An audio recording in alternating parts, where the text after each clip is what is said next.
आदरणीय श्री प्रताप काका ढाकणे यांना आमची विनंती आहे की त्यांनी मार्गदर्शनपर शब्द बोलावे.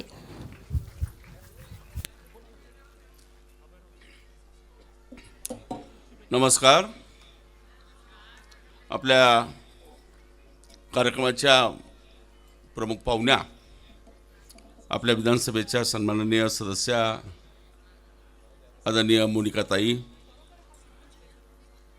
आपल्या विद्यालयाच्या संचालिका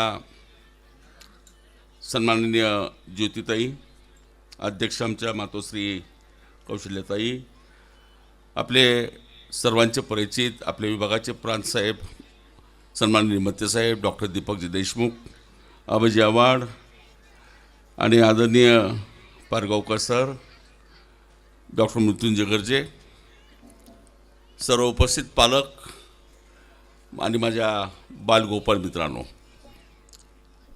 खरं तर पारगावकर सर वक्त्याला भाषण करायला कुठेही अडचण येत नाही, पण सगळ्यात कठीण प्रेक्षक हा वर्ग असतो. काय बोलावं हा प्रश्न असतो.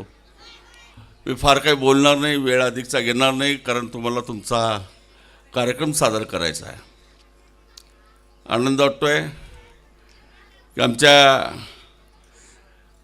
भगिनी ज्योतिताईंनी आणि आमच्या इथल्या पातळीतल्या मृत्युंजय असतील, अभय असतील, डॉक्टर देशमुख असतील, या सर्व मंडळींनी खरं तर 14 वर्षापूर्वी एक धाडस केलं.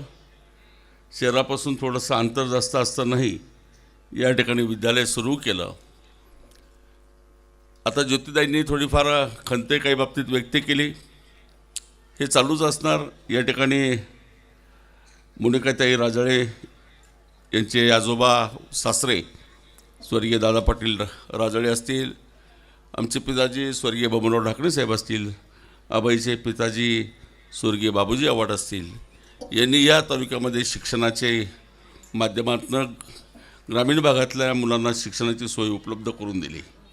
आणि संस्था चालवणं तर आज फार कठीण होत चाललं आहे. शासनाचं शासन जाऊ द्या, कोणतंही शासन असो, धोरणंही बदलत राहतात. पारगावकर सर आपली ही संपूर्ण आयुष्याच्या अनुभवाची शिदोरी या बाबतीत आहे. आणि मला खरंच संस्था चाललं का, तर ताईंना विचारलं, अभयला विचारलं, आम्हाला विचारलं, तर संस्था चालवणं खूप जिकरीचं आहे. आणि अशा परिस्थितीमध्ये ज्योतिताईंनी हे धाडस केलं. ठीक आहे, चिकाटी आणि प्रयत्नपूर्वक सातत्य आपण टिकवलं, हे कौतुक आहे. शेवटी आपण ज्या जिद्दीनं ही शाळा उभारली आणि ज्या सदिच्छेनं भावनेनं ही उभारणी केली, ही आज नक्कीच एक यशस्वी पाऊल आहे असं आम्ही सगळं मान्य करू. आमच्या सगळ्यांच्या शुभेच्छा आपल्या पाठीशी आहेत. अशा परिस्थितीत आपण हे विद्यालय सुरू ठेवलेलं असताना एक ना एक दिवस नक्कीच हे उंचीला हे विद्यालय जाईल, हा आत्मविश्वास आमच्या मनामध्ये आहे. तुमची धडपड, तुमची इच्छाशक्ती आणि त्यासाठी करावी लागणारी मेहनत आपण सतत करतात, हे आम्ही जाणून आहोत. बालगोपाळ, आज आपण एक नाट्यसंगीता या ठिकाणी सादर करतो, ज्याला आपण म्युझिकल प्ले म्हणतो. आज मला समजलं की रामायणाच्या माध्यमातून ही संगीतं आपण इथं सादर करतायत व्यासपीठावर काही वेळाने. 22 तारखेलाच मला वाटतं सर रामोल्लाची प्रतिष्ठापना होते आणि या धर्तीवरती आज आपला हा कार्यक्रम होतो आहे. रामायण असेल, महाभारत असेल, आज जगाला दिलेली ही भारतीय संस्कृतीची देण आहे.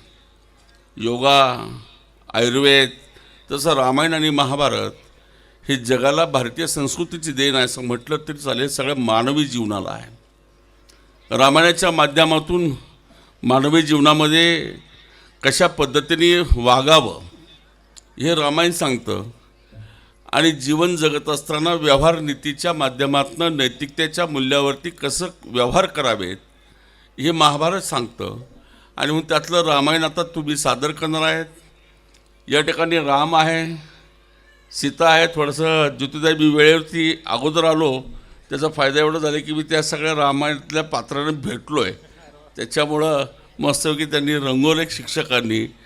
आणि म्हणून रामही आहे, सीता आहे, हनुमान कुठंतरी होता, मला भेटला तो, पण त्याची शेपटी त्यावेळेस काही तिथं दिसली नाही. म्हटलं शेपटी बसायला त्रास आहे, पण मालिका सुरू झाल्यानंतर नक्कीच ते कार्यक्रम होईल. सगळे पात्र मला येताना मी मुद्दामून इकडनं आलो, सगळ्यांना भेटलो आणि मग ताईंकडे गेलो.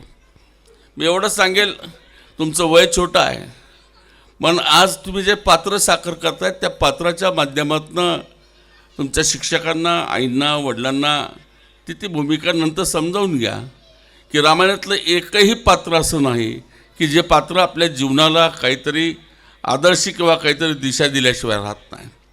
फक्त राक्षस जेवढे झालेत त्या राक्षसांनी ठरवावं की आपल्या जीवनातसुद्धा उद्या जीवनाचं उभारणी होत असताना आपल्यातला जे काही अविवेक असेल, आपल्यातले काही दोष असतील, ते दोष दूर व्हावेत याच्यासाठीही आपण सगळ्यांनी प्रयत्न केला पाहिजे. मी मनापूर्वक सगळ्या शिक्षकांना आणि ज्योतितांना धन्यवाद देईल की आपण तसं ह्या वयोगट पाहता एक संगीतिक नाटकासाठी आपण विषय कठीण आहे तसा, पण आपण ती नक्कीच सुसज्जपणानं ट्रेनिंग देऊन त्या मुलांना प्रशिक्षित केलं असेल आणि ह्या वयोगटातल्या मुलांना ह्या पद्धतीचं नाटक सादर करण्यासाठी आव्हानात्मक आहे ते आव्हान तुम्ही पेललं, त्यांना तयार केलं आणि हेच शालेय जीवनामध्ये शाळेमध्ये अपेक्षित असतं. त्या पद्धतीने आपण गेली 14 वर्षे काम करता म्हणून तुमचं कौतुक आहे. अधिकचा वेळ न घेता मी सर्व माझ्या बालगोपाळांना हार्दिक शुभेच्छा देतो. आपण गंभीरपणानं जे काही प्रशिक्षण यासाठी घेतलं आहे त्याचं सादरीकरण पाहायला सगळे उत्सुक आहेत. मी सन्माननीय आमच्या भगिनी ज्योतिताईंना, त्यांच्या सगळ्या शालेय व्यवस्थापनाला आम्हाला या निमित्ताने इथं आमंत्रित केलं, सन्मान केल्याबद्दल धन्यवाद देतो आणि माझ्या बालगोपाळांना या ठिकाणी मनपूर्वक शुभेच्छा देतो. जय श्रीराम.